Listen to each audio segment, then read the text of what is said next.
আসসালামু আলাইকুম। আলহামদুলিল্লাহ, আশা করতেছি আপনারা সবাই ভালো আছেন, আমিও ভালো আছি। আমি বাংলাদেশ থেকে আমার মেয়ের বাড়ি এসেছি এলপেসোতে আমার বোনকে নিয়ে আসছি। ওর রান্নার ঘর আছে, নাহার ওয়ার্ল্ডস। এখন ওই সেমাই পিঠে বানাচ্ছি। হয়তো আপনাদের দেখে অনেক কষ্ট লাগবে, খেতে পারতেছেন না, আপনাদের দিতে পারবো না, কিন্তু তবুও দেশের একটা জিনিস দেখে আপনাদের ভালোই লাগবে।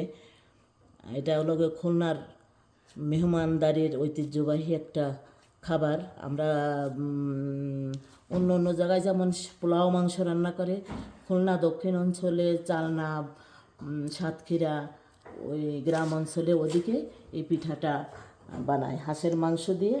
এই সেমাই পিঠা এটা হলো ওদের ঐতিহ্যবাহী মেহমানদারির খাবারটা। তাই আপনাদের আমি হয়তো খেতে দিতে পারবো না, আপনারা করেন, দেখেন, চেষ্টা করবেন বানায় খেতে, কোনো অসুবিধা নেই। আমি তো কল নিয়ে আসছি বাংলাদেশ থেকে, আর এই চালের গুঁড়া এখান থেকেই কিনে পিঠাটা বানাচ্ছি।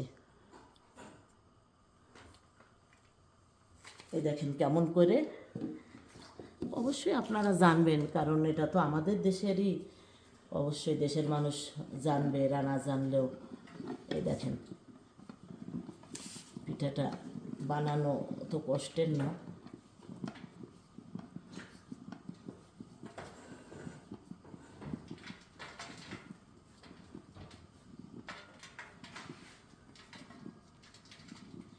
কীভাবে নিচের থেকে পড়ছে আপনারা একটু দেখেন। অবশ্যই এটারে আপনারা ভিউ দিয়েন, লাইক করেন, তাহলে আমি খুশি হব।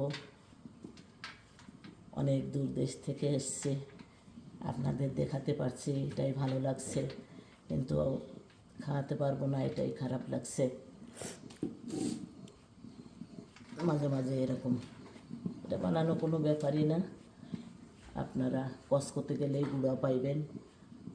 আর মেশিনটা তো আমি দেশ থেকে নিয়ে আসছি, দেশে আছে কি না আমি জানি না, তারপরেও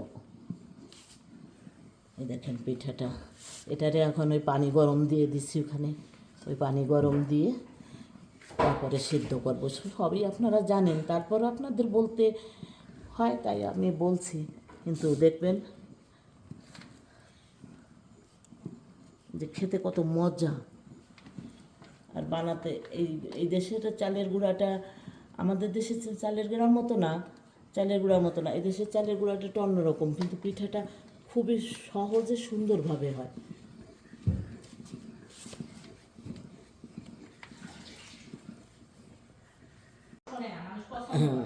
এই এই যে দেখেন পিঠা হয়ে গেছে এক খোলা। এটা এখন আমরা বাফে দেবো, বাফে দিয়ে সিদ্ধ করে তারপরে মনে করেন মাংস দিয়ে, এটা ভাতের মতো করেই মাংস দিয়ে এরকম করে খাইতে হবে। খাসির মাংস, গরুর মাংস, মুরগির মাংস, হাঁসের মাংস, সব মাংসই দিয়ে খাওয়া যায়। আপনাদের পানিটা দেখেন গরম করছি, পানিটা ফুটে গেছে, পানিটা ফুটছে, এই ফুটন্ত পানির পরে এইটা দিয়ে এই যে দেখেন, এই যে পিঠা বসায় দিলাম। এখন আমি এটা দিয়ে এই যে ঢেকে দিলাম। এখন এটা সিদ্ধ হলে অন্য পাত্রে ঢেলে নিব। এই যে দেখুন পিঠাটা কত সুন্দর সিদ্ধ হয়েছে, কালারটা দেখলেই আপনারা বুঝতে পারবেন যে পিঠাটা সিদ্ধ হয়ে গেছে। এই যে হাত দিলেই এই যে দেখেন পজ করব, এই যে দেখেন, বুঝছেন পিঠাটা সিদ্ধ হয়ে গেছে, মাশাআল্লাহ। আর এক খোলা দিব। হ্যাঁ, এবার দেখুন মাংসটা, আপনারা এই পিঠা খাবার জন্য যে মাংসটা রান্না করতেছি, এই মাংসটা সব মশলা দিয়ে একসাথে মাখায় পেঁয়াজটা ব্রাউন কালার করে ভেজে তারপরে মাংসটা ঢেলে দিয়েছি। মাংস ঢাকা অবস্থায় এরকম পানিটা উঠছে, এই পানিতেই কষানো হয়ে যাবে। তারপরে একটু ঝোলের পানি দেবো, কারণ জানেন সেমাই পিঠে খেতে একটু ঝোল লাগে।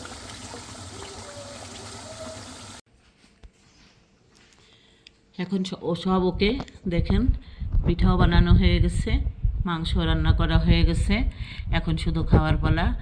আমরা খাইবো আপনারা খাবেন না, সেটাই তো খারাপ লাগছে।